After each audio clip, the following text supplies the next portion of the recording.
here! Hey y'all! So right up top, the fact that this vlog is even happening right now is a miracle. I've got like 3 seconds to do this because I'm filming from my hotel room. Your girl's gotta check out in like 5 minutes. But if we didn't do it like this, honestly, y'all wouldn't be getting a vlog anytime soon. I know I bitched last time about not having any time, and I don't want to do that again. I'm just so bummed because like I had a plan. Over the holidays, I was gonna like knock these out, and you know, it just didn't happen like that. The holidays are really tough for me, but this one was just especially hectic and I didn't get to any of these. So y'all get the shambly ass hotel room vlog now. Sorry. That's been Candace Corner. Am I just gonna call it Candace Corner from now on? I think I am, because I'm obsessed with My Favorite Murder. It's a podcast, and if you guys are into podcasts or you're into murder, which I didn't know I was until I listened to this podcast, you should go listen to it. They have a lot of corners. Merch corner, corrections corner. I should probably have corrections corner based on the amount of things I get wrong, vlog to vlog. But anyway, so that was Candace Corner. Moving on. We're starting 2019 with one of the most notorious episodes of the X-Files ever. Season 4, episode 2, Home. This episode always ends up on like lists that talk about X-Files episodes, and usually it's scariest episodes or best monster of the week or best case file, whatever. And in general, I feel like it ends up at the top of the lists, just like overall best episodes of the X-Files. So we're kicking off season 4, the season of epic hotness, with a really fucked up crazy episode. But seriously, you guys, we need to appreciate the next few vlogs because season 4, Mulder and Scully are just the hottest they ever get. And we don't know why. It's not like necessarily a scientific thing that we can figure out. It is just a fact. They are so attractive this season. All right, so the episode starts and there's this dude screaming and these deformed people like operating on him with forks and knives. Like, what the fuck is going on? Like, just from the very top of the episode, it's like, what? Then there's a baby born, and like maybe it's judgmental of me to have thought that this was a dude birthing this child, but like, ooh. Then we see the deformed people and they're digging a hole outside, like, oh god, I think that they're gonna fucking bury this baby. They fucking bury the baby alive. Pretty sure it's alive. I don't know. I watched this episode like a week ago, so I don't really remember because I had all of these plans to film this sooner and just it didn't happen, but I digress. Then we see these kids and they're playing baseball. They're actually really cute. Fun fact about me, I don't like kids and I don't think almost any children are cute, but these kids are pretty cute. But a baseball goes over the fence of this house and they're all like looking at it and they're clearly very afraid to go like near this house. They're like, peace out baseball, like bye forever. But then as they're playing, this one kid like steps in blood and it's the baby that got buried, and that's just like really traumatic. Ooh. So Mulder and Scully obviously come out to investigate. Mulder's just like sniffing a baseball while Scully actually does something productive and like measures the hole that the baby was found in. And if that's not the X-Files, I don't know what is. Scully's like trying to talk to Mulder about the case and he just ignores her and tells her to sniff the baseball. A couple of dental stone casts will prove invaluable to the investigation. Meanwhile, I've quit the FBI and become a spokesperson for the ab roller. Smell that. That's perfume. Eau de ball. This is a real thing that happens. And Mulder's talking about settling down and building a home in a place like this dinky ass little town that they're in. And all I can think about is the unremarkable house and like the fact that Mulder and Scully did end up building a home in a place kind of like that. I got really emotional about it, okay? And the sheriff comes down and he tells them that nobody has been recently pregnant, so they don't really know where this baby came from. This is a small little town, so everybody knows each other. So Mulder asks about the house nearby where the baby was found, and the sheriff tells them about the Peacock family and how like years ago the family was in a horrible car accident. They haven't been seen in like 10 years. And he's clearly like very spooked by these people. He's like, we leave them alone. We don't ask questions. They do what they do. And Scully wants to take a look at the victim. So they literally shove her into a fucking broom closet so that she can take a look at this fetus. And when she looks at it, this baby's got like 8 million birth defects. She doesn't even know where to begin. But there's like dirt in its lungs or something. So it was definitely buried alive. It didn't just die because all of this shit was wrong with it. So we got a murder. Scully's like a little shaken up by the sight of the fetus and everything wrong with it and stuff. So she and Mulder end up on this bench outside and she starts reflecting about like having children, motherhood and things. I feel like it kind of comes out of the blue, I'm not gonna lie. It's like all of a sudden Mulder and Scully are having this like intense discussion about kids, but okay. But anyway, my heart is trash for it no matter where it came from. Scully starts asking Mulder about his like genetic makeup as if she's like trying to suss out whether he would be someone she would want to have kids with. Is that the overtone that I should be taking from this? Because like, that's what I'm taking. Well, just find yourself a man with a spotless genetic makeup and a really high tolerance for being second guessed and start pumping out the little uber Scullys. What about your family? She's over here like shopping for sperm 3 years early. Like, girl, how did it take so long for this to happen? Mulder tells Scully that he doesn't think that this case is an X-file, and she's like, did you see all those mutations on that baby? Like, this is our shit, we're staying, we're doing it. And then Mulder tells her that he's never seen her as a mother before. Scully. I never saw you as a mother before.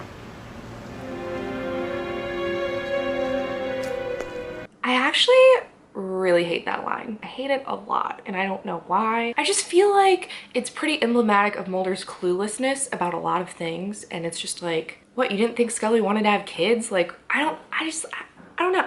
And like, you've never seen her as a mother before. Bitch, she about to be the mother of your child, so So then Mulder and Scully go knocking at the Peacock house. Nobody answers, so they go on in there, guns a-blazing, and find like bloody scissors, bloody shovels. Pretty much, it's very clear that these people murdered that fucking baby. But the house is completely empty, so Mulder and Scully think that the family must have fled. But then we see a pair of like gremlin-y eyes peeking out in the dark, and bitch, there's somebody in there. Scully calls the sheriff and tells him that these people are gone. Meanwhile, Mulder's in the background like fucking around with the TV. Can you do anything productive at all, Mulder? Anything? Outside, these like gremlin people are siphoning gasoline into a Cadillac hitting the road. They're on the move, y'all better watch out. But the sheriff's just like going into his house and not locking the door, and Scully's just like chilling in her silk little pajamas, and Mulder's like trying to watch some staticky ass TV. Who are they going for? We don't know. Just one of them, all three. Turns out it's the sheriff. They break into his house and he's got like a baseball bat. Bitch, where's your gun? Like, shoot these fucks. It's really graphic, but these people basically beat him to death. And then they beat his wife to death. It's really sad. But while this scene is happening,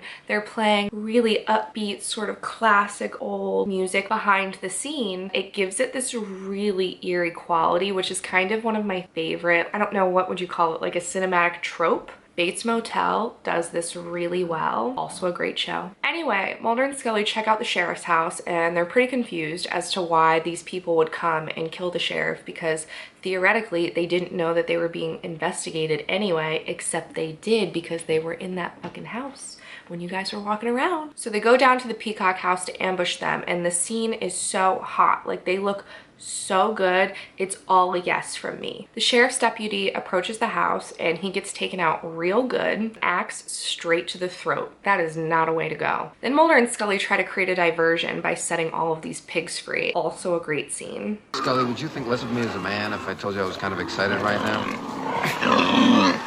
There's some secret farmer trick to getting these things moving? No, man, Nah, Ravu! Yeah, that'll work. I babysat my nephew this weekend. I watch his babe 15 times a day. And people call me spooky.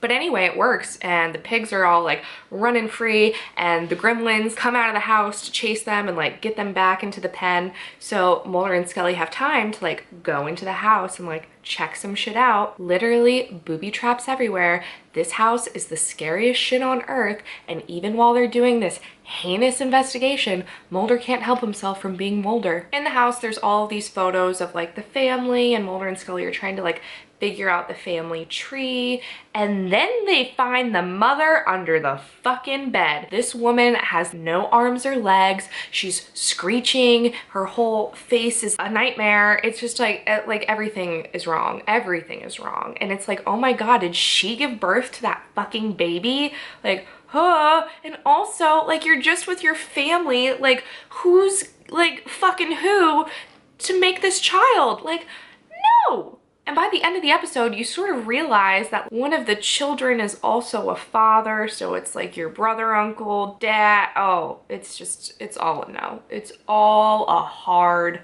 no. Anyway, they roll her back under the fucking bed because homegirl wants to stay there. Hashtag she is home. Like, okay.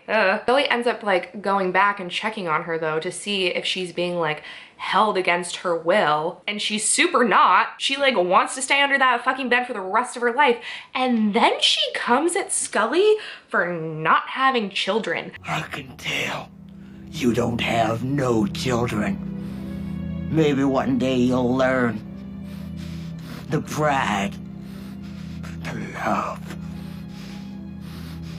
Like, excuse me? I think you're fucking your children. So first of all, you have no place to talk. Second of all, why does everybody and their mother always want to come after Scully for like her womb? Like, it's messed up, man. It's not right. But then the brothers realize that Mulder and Scully are in the house, and they like come back and start like full-blown attacking them. This shit is wild. They're scuffling around, very intense. Mulder and Scully are like shooting while these guys are like taking them down. But then Scully like runs after the mother, and this motherfucker tries to like lunge for her and gets caught in his own trap. And it turns out that the mother escapes from under the bed with one of the brothers. These assholes literally escape in that Cadillac, and they're like hanging out in the trunk talking about starting a new family. Yeah, that's what happens, and it's fucking disgusting. That's Home.